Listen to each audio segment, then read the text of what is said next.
지난주에 제자 3명이었죠. 베드로, 요한, 야고보가 변화산에서 예수님께서 변화된 모습을 보았습니다. 이 모습을 보고 베드로와 제자들은 이곳이 천국이구나. 주님 여기가 좋사오니 이곳에 집을 짓고 영원히 살고자 하였습니다. 그러나 제자들에게는 아직 때가 이르지 않았기에 산에서 내려와야 했습니다.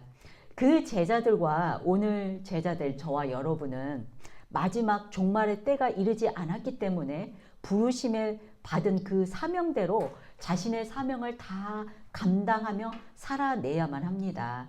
그래야만 마지막 날에 주님께서 약속하신 대로 영광된 모습으로 영원한 천국에서 주님과 함께 살게 될 것이기 때문입니다. 그러므로 지금 우리에게 중요한 것은 산 밑에서의 삶을 계속 이어가야 하고 또 잘 살아내야 합니다. 그냥 살면 안 됩니다. 주님이 명령하신 대로 잘 살아내야 합니다. 본문에서 영광의 빛을 체험한 제자들이 산에서 내려와 보니 산 아래에서의 현실은 고통받는 아이가 있었고 또 절망하는 아버지가 있었고 거기에 무기력한 제자들 바로 자신들에 있었습니다. 우리의 신앙의 삶에도 이와 같습니다. 은혜의 순간 뒤에 뭐든 다 할 것 같지만 곧바로 오는 현실의 삶은 여전히 고통스럽고 또 제자로서의 삶을 살아가기는 더욱더 만만치 않은 그런 문제들이 기다리고 있다는 것입니다. 이것이 바로 우리 신앙의 현실이고 현재 삶의 현장입니다. 그럼에도 불구하고 이러한 현재 삶 가운데서 제자된 저와 여러분은 부르심에 합당한 사명대로 살아내야만 한다는 것이죠. 저와 여러분은 그분께 부르심을 받은 예수님의 제자입니다. 네, 아멘입니다. 제자는 예수님께서 우리를 부르신 사명대로 합당한 삶을 살아가야 합니다. 그렇다면 우리의 사명이 무엇입니까? 다 각자 자기의 사명은 있겠지만 바울은 신약성경에서 자신의 사명을 잘 감당한 가장 대표적인 인물이라고 해도 무리가 없습니다. 바울이 사도행전 20장 24절에서 자신의 사명에 대해서 말한 구절이 있습니다. 제가 읽어드리겠습니다. 내가 달려갈 길과 주 예수께 받은 사명 곧 하나님의 은혜의 복음을 증언하는 일을 마치려 하면은 나의 생명조차도 귀한 것으로 여기지 아니하노라 이렇게 말했습니다. 그가 예수님께 받은 사명은 복음을 증거하는 일이라고 합니다. 이 사명은 바울에게만 해당하는 것입니까? 아니죠. 그에게만 해당하는 것이 아니라 예수님의 제자된 저와 여러분 또 모든 그리스도인들의 사명입니다. 우리가 이 사명을 감당한다는 것은 주님의 약속의 말씀을 믿는다는 뜻이고 그 믿음의 표현입니다. 그리고 믿음의 우리의 외적인 행동이기 때문에 반드시 감당해야 합니다. 여기에 사도 바울은 자신의 생명조차도 조금도 귀한 것으로 여기지 않고 자기의 생명을 다 바쳐서 복음 전하는 사명을 다 감당하였다고 말합니다. 그가 자신의 사명을 감당하기 위해서 우리가 지난주에도 읽었던 말씀이 있지요. 감옥에 갇히고 매 맞고 죽을 뻔하고 온갖 위험을 다 겪었죠. 고통을 당했지만 그는 자신의 사명을 한 번도 포기한 적이 없고 다 감당해냈습니다. 그가 어떻게 그렇게 할 수 있었을까요? 바울에게만 특별한 능력이 있었을까요? 아니죠. 그도 우리와 같이 연약한 사람이었습니다. 그럼에도 그는 그의 사명을 다 감당했습니다. 무엇이 그를 이렇게 능력 있는 삶을 살게 했을까요? 오늘 본문에서 예수님의 가르침을 통해서 저와 여러분도 주님의 부르심에 합당한 삶을 다 감당하는 삶을 살아내시기를 소망합니다. 네, 저와 여러분이 사명을 감당하는 제자가 되기 위해서 첫 번째 알아야 할 것은 바로 신앙은 현재 진행형이라는 것입니다. 그러므로 날마다 하나님과 동행하는 삶이 필요합니다. 14절에서 15절 말씀 보겠습니다. 그들이 무리에게 이르되 한 사람이 예수께 와서 꿇어 엎드려 이르되 주여 내 아들을 불쌍히 여기셔서 그가 간질로 심히 고생하여 자주 불에도 넘어지며 물에도 넘어지는지라 내가 주의 제자들에게 데리고 왔으나 능히 고치지 못하더이다. 아멘. 네, 예수님과 3명의 제자들이 그 변화산에서 내려와서 무리에게 이르렀다고 합니다. 이 무리들은 그 제자의 9명의 나머지 제자와 또 예수님을 쫓아다녔던 그 백성들이 있었습니다. 그런 무리들이었습니다. 그때 아들이 간질병에 걸려서 고치러 온 아버지가 간절한 마음으로 예수님 앞에 꿇어 엎드립니다. 이 사람은 아들의 간질병으로 인해서 그동안 너무나 많은 고통을 받아왔기에 그 예수님의 기적과 치료하시는 그 소문을 듣고 찾아온 것이었습니다. 간질병은 지금 현대의학에서도 완치가 되지는 않고 약으로 완화시킬 수는 있다고 합니다. 그런 병이죠. 그렇지만 여기에 보면은 이 소년이 물에도 넘어지고 불에도 넘어지는 것으로 볼 때 그냥 간질이 아니라 귀신 들려서 간질 현상이 나타나는 것을 엿볼 수 있습니다. 그런 아들을 데리고 예수님께 고침을 받으러 왔는데 예수님은 높은 산에 올라가시고 안 계십니다. 이에 그 남아있는 제자들은 자신들이 그 병을 고치려 했습니다. 제자들은 그렇지만 그 병을 고치지 못했죠. 왜 제자들이 예수님을 기다리지 않고 그 병을 고치려 했을까요? 마태복음 10장에 보면은 예수님이 그 제자들을 2명씩 짝지어서 이렇게 12명의 제자들을 불러가지고 귀신을 쫓아내고 또 모든 병과 악한 것을 고치는 권능을 제자들에게 주십니다. 그래서 그 예수님의 제자들은 그 권능을 받고 나가서 복음을 전파하는데 예수님의 권능을 자신들이 체험을 했습니다. 그래서 그들은 자신들이 예수님과 같은 이적을 행했던 것입니다. 병자들이 자기들이 기도해주면 병자들이 고치게 되고 또 귀신을 쫓아내는 경험을 하게 되었던 것입니다. 그러니 이 지금의 제자들은 자기들이 그 치료를 할 수 있다고 믿었던 것입니다. 그러나 해봤더니 지금 이적을 일으키지 못합니다.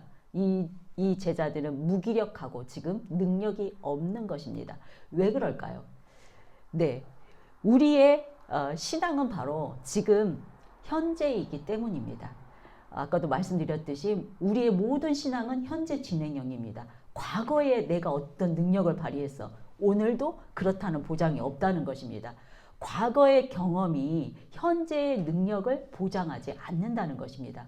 그래서 바울이 고백했습니다. 나는 날마다 죽노라. 이 고백을 해야 했던 이유가 신앙은 현재형이기 때문이었습니다.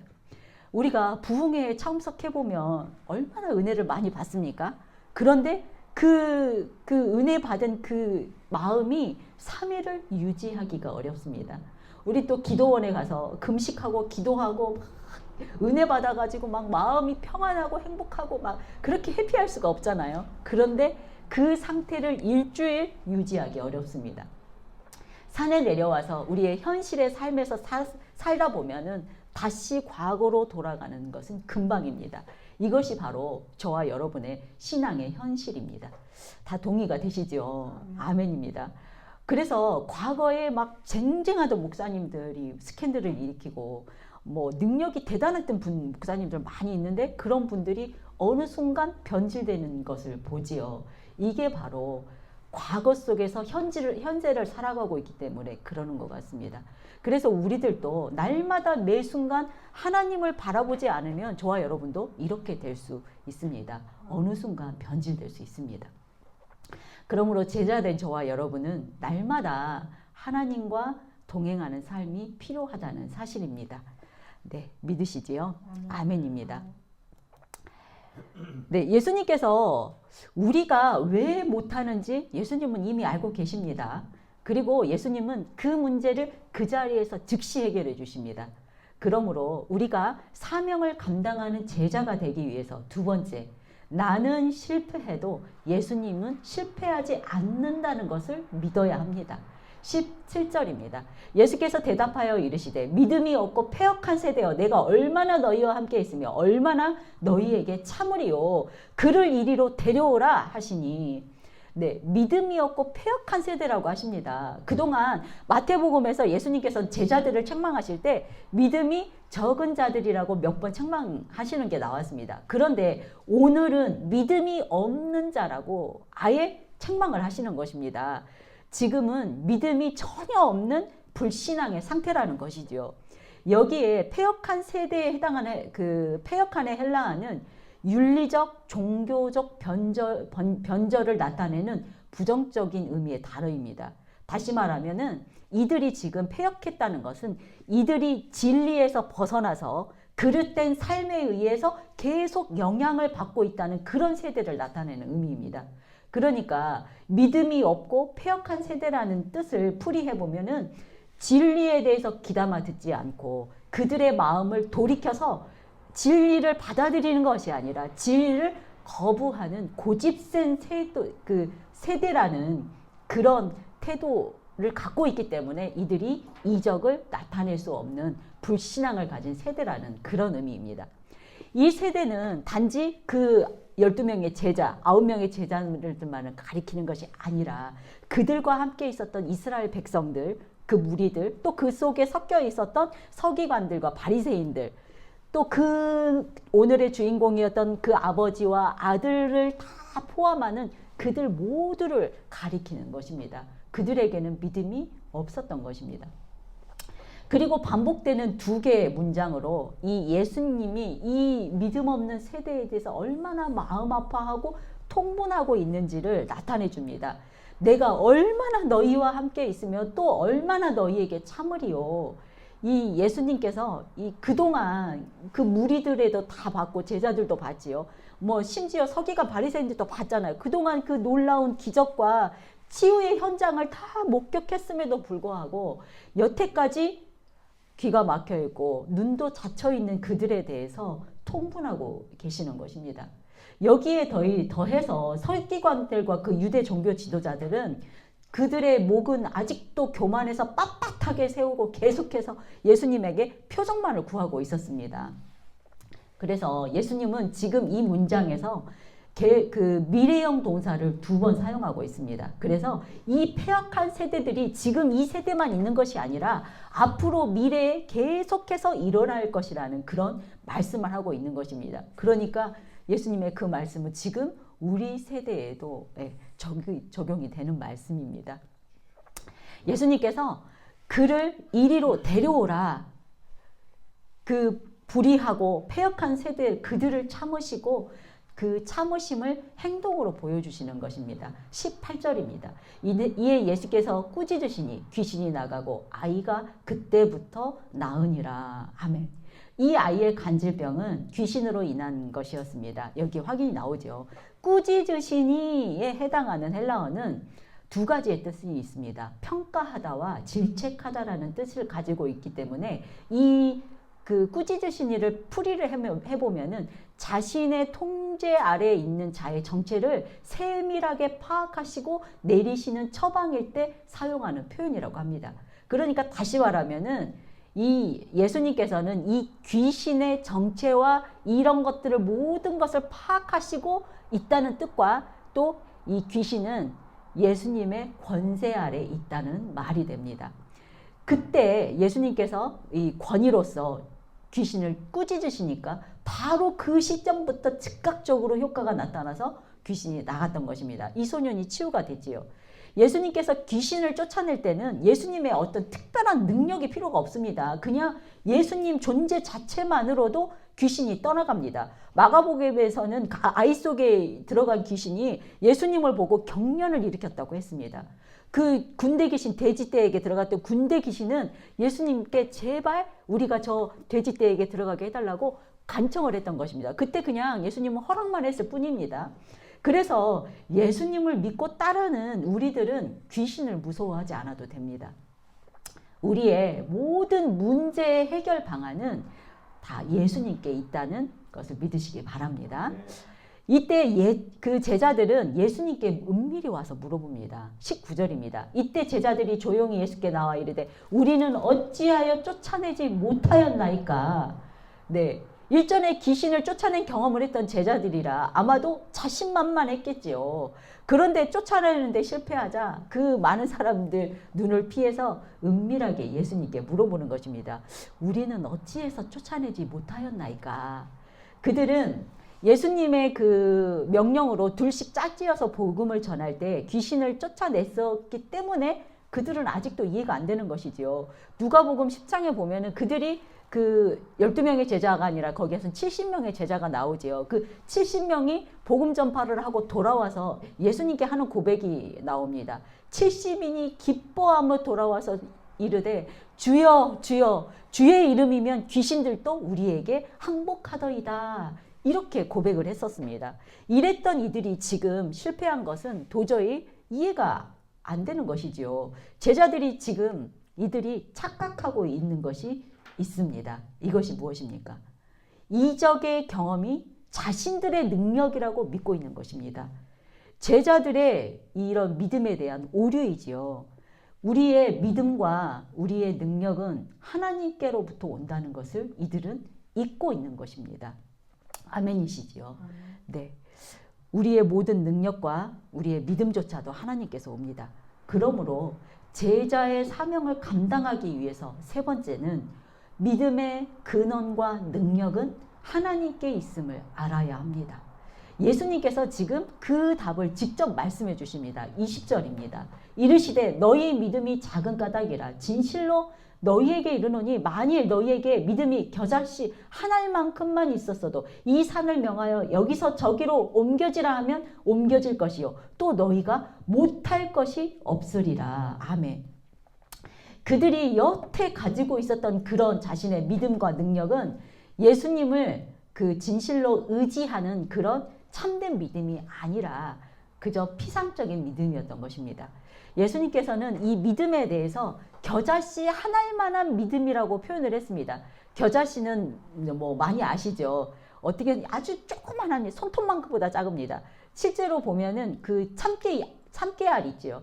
그거와 살짝 비슷하다고 합니다. 그러니까 우리가 뭐 센치로 재면은 1mm에서 2mm 그 정도 사이즈입니다. 그러니까 우리가 표현한다면은 이 눈곱만큼 작은 알갱이만큼의 믿음이라고 볼 수 있겠습니다. 그러니까 이게 참깨알보다 작은 그런 크기인데 이 정도의 믿음만으로도 산을 옮길 만한 믿음이고 못할 것이 없다고 하셨다는 이 예수님의 이 표현으로 생각해 볼 때 지금 너희가 믿음이 없다는 말이 더 맞습니다. 이 손톱만한 믿음도 없었다는 것입니다.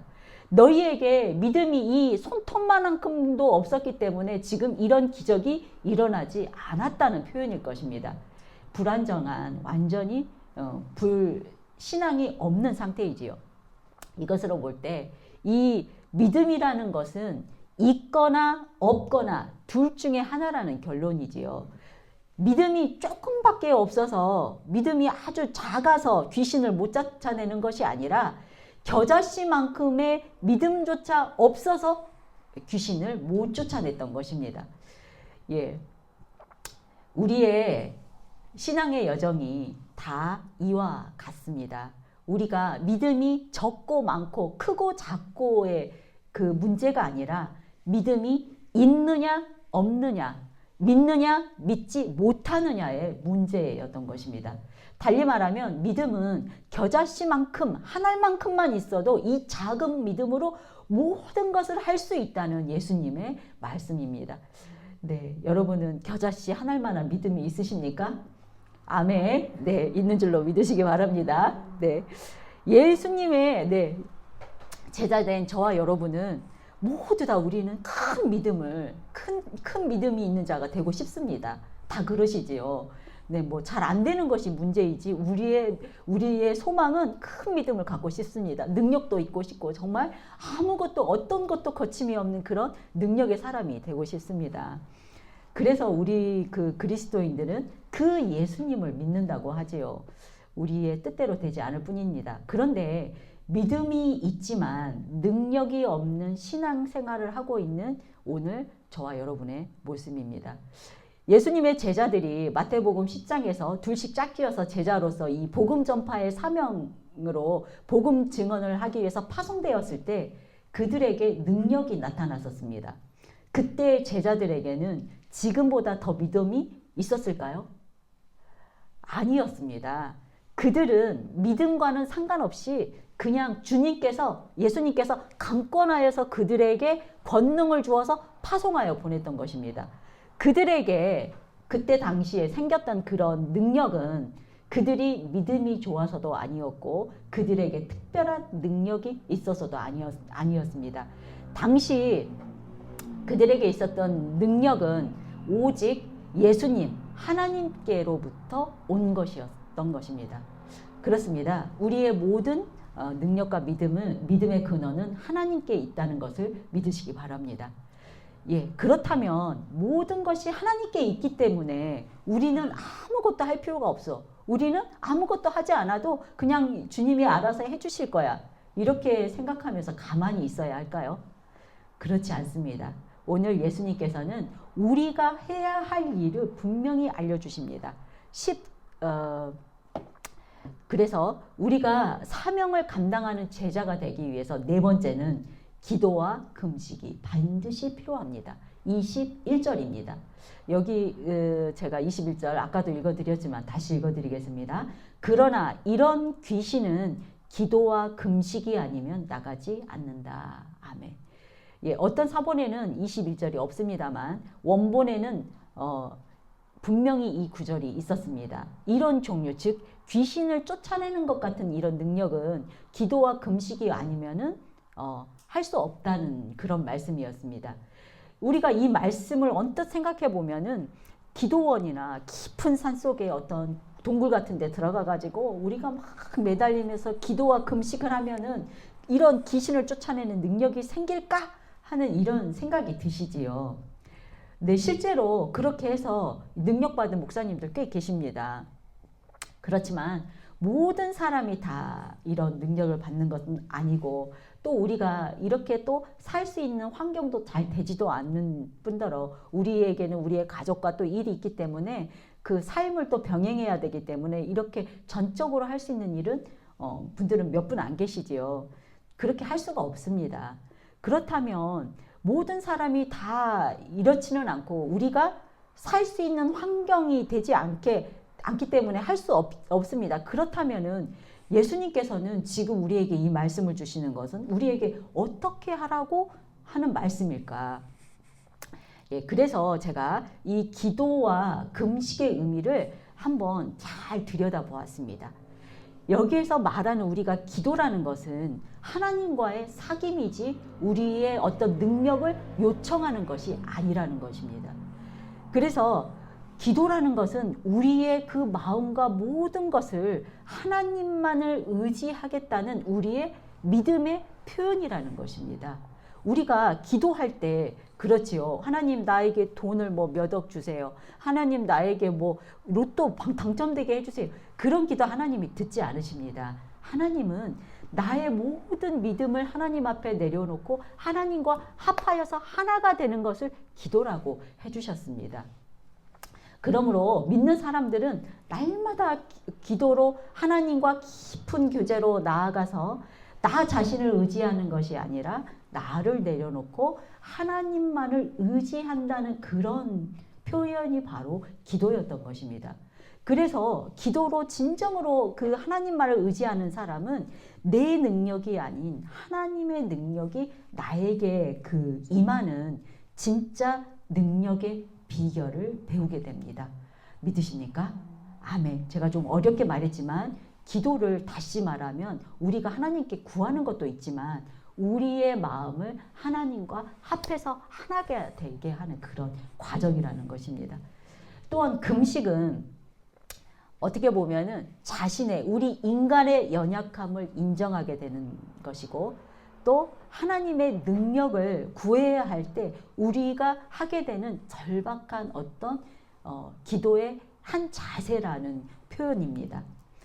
예, 금식을 해보신 분들은 알겠지만 금식을 할 때 자신의 능력을 내세울 수 있습니까? 없습니다.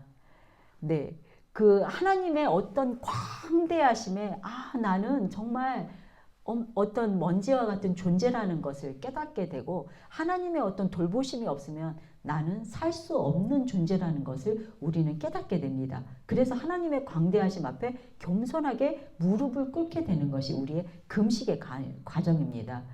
우리가 그저 금식을 하게 되면은 오늘 하루 나에게 생명을 주심에 이 하나님의 은혜에 감사하게 되고 또 그 일용할 한 끼를 먹을 수 있음에 감사하는 마음이 저절로 나오게 되는 것이 바로 금식입니다. 그렇기 때문에 금식을 할 때는 나에게 어떤 문제가 있더라도 그 문제는 보이지 않게 됩니다. 그 문제가 크게 나에게 보이지 않고 오직 나와 하나님만을 의지하게 되는 그런 순간이 바로 금식입니다. 그래서 금식은 내 안에 계신 하나님을 더 잘 느끼게 되고 내 안에 있는 하나님을 더 크게 보게 되는 그런 과정이 금식입니다. 우리가 금식할 때 말씀을 읽으면 어떻게 되나요? 그 말씀이 꿀송이처럼 달고 또 그 말씀이 더 깊이 있게 깨달아지는 은혜가 있지 않습니까? 저는 그 개인적인 경험이었습니다만 금식이 이렇다는 것입니다. 결론은 금식과 기도 없이 우리에게 어떤 하나님의 능력도 존재하지 않는다는 그런 의미입니다. 제가 기도와 금식을 좀 길게 설명했지만 그냥 새겨 들으시길 바랍니다. 본문에서 당시의 제자들 옆에는 믿음의 근원인 예수님이 함께 계셨습니다. 그래서 제자들에게 그 사명을 감당할 능력을 주어서 파송했었기 때문에 그들에게는 그 능력을 행할 그런 능력이 있었죠. 그러나 지금은 예수님이 떠나셨습니다. 안 계시기 때문에 우리는 어떻게 해야 하나요? 예수님께서 떠나시면서 우리에게 보혜사 성령님을 보내주시겠다고 약속하셨습니다. 그래서 지금 시대는 성령님이 우리와 함께 하시는 세대입니다. 그래서 성령님이 우리와 함께 하실 때 이 모든 일이 가능하다는 뜻입니다. 사도행전에서 바울은 성령의 인도하심을 받고 있다는 표현을 계속해서 사용합니다. 이 말씀이 뭐냐면 날마다 성령 하나님과 동행했다는 뜻이 되기도 합니다. 그가 매일 기도하면서 자신의 연약함을 인정하고 하나님을 전적으로 신뢰하는 태도는 그가 나는 날마다 죽노라 라는 그 표현에 함축되어 있습니다. 바울 자신이 매일 죽음으로 바울 안에는 바울 자신이 있는 것이 아니라 성령님이 계셨기 때문에 그가 성령님과 동행하며 그의 사역을 완성할 수 있었던 것입니다. 여러분은 지금 성령님과 동행하고 계십니까? 예수님을 믿으면 약속하신 성령님을 우리에게 다 보내주신다고 하셨기 때문에 지금 저와 여러분 안에는 성령님이 함께하고 계십니다. 그러니 그 성령님의 그 미세한 성령님의 속삭임을 느껴야 합니다. 그렇지만 그 미세한 느낌을 모르고 지나치는 분들이 요즘에는 너무나 많습니다. 지금 우리 신앙의 현실이 우리 안에 믿음이 있다 하지만 능력이 없는 세대이기 때문에 그런 것 같습니다.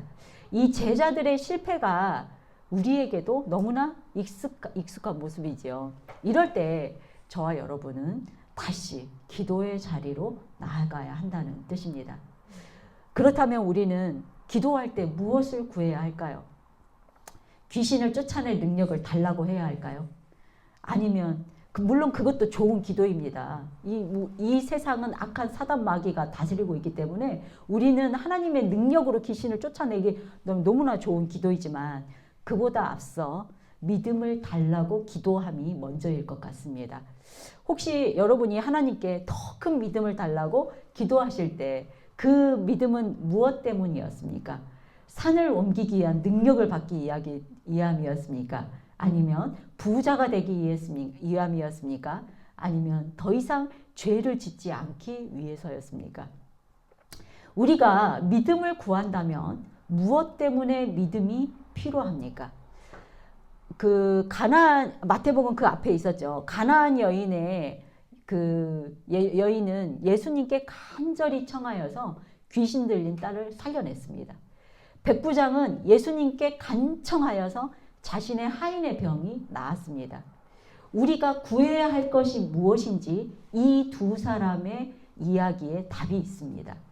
이 두 사람은 자신의 어떤 부귀영화를 위해서도 아니고 나 외에 다른 사람의 생명을 살리기 위해서 예수님께 간청을 하였던 것입니다. 그리고 그 사람들의 결과를 보게 되면은 자신들이 그 간청했던 그 사람도 살리고 예수님에게 큰 믿음을 가졌다 칭찬도 받았고 또 자신의 영혼도 살았고 자신의 가족의 영혼도 살았고 또 그 예수님을 믿음으로 그 가족 모두도 구원을 받았습니다. 이것이 바로 우리의 기도의 이유이고 기도의 능력임을 믿으시기 바랍니다. 그래도 오늘 이 자리에 예배 자리에 나오신 여러분은 어떤 신앙의 기본적인 틀 안에 계시는 분이기 때문에 나의 믿음을 한 단계 업그레이드 하시기를 원하신다면 가나안 여인처럼 자신의 사랑하는 가족을 또 어떤 고통을 기도로부터 구하기 위한 기도부터 시작해 보시는 것도 좋겠다는 생각이 듭니다. 백부장처럼 자신 주위에 있는 어떤 이에게 긍휼한 마음으로 그를 위해서 구하는 기도부터 시작해 보시는 것을 부탁드립니다. 네, 바울과 베드로와 이 가나안 여인과 백부장의 공통점은 뭐냐면 자신의 유익을 구하지 않았다는 것입니다. 하나님 나 부자 되게 해주세요. 나 명예 얻게 해주세요. 그런 것을 구하지 않고 자신의 부와 명예를 구하지 않고 물론 우리가 기도하다 보면은 우리의 연약함으로 인해서 우리의 필요를 구하는 기도도 해야 하지만 믿음이 좋은 그리스도인들이 되기를 바라시는 저와 여러분은 타인을 위한 기도와 또 수고와 헌신을 먼저 시작하는 것을 주님의 이름으로 부탁드립니다. 네, 어떻습니까? 우리의 사명 감당이 귀신을 쫓아내는 일일 수도 있지만 우리의 사명은 나와 나의 가족과 내 주위에 있는 어떤 일을 위한 그 긍휼한 마음과 사랑으로 우리가 그들을 위한 기도부터 시작하니 사명 감당이 되는 것입니다. 네, 사명 감당은 이렇게 쉽습니다. 거창하지 않습니다. 그래서 우리가 매일 기도함으로 나의 영혼을 살리고 나의 가족을 살리고 나의 이웃을 살리는 것이 바로 저와 여러분의 사명입니다. 예, 제가 21절에 그 번역이 생략되었던 말씀을 다시 한번 읽어드리겠습니다. 그러나 이런 귀신은 기도와 금식이 아니면 나가지 않는다. 아멘. 들을 귀 있는 자와 말씀이 들리는 자에게 이런 하나님의 은혜가 함께 하시기를 주님의 이름으로 축원합니다. 네, 기도하겠습니다. 우리의 기도하는 삶을 통해서 하나님의 능력을 경험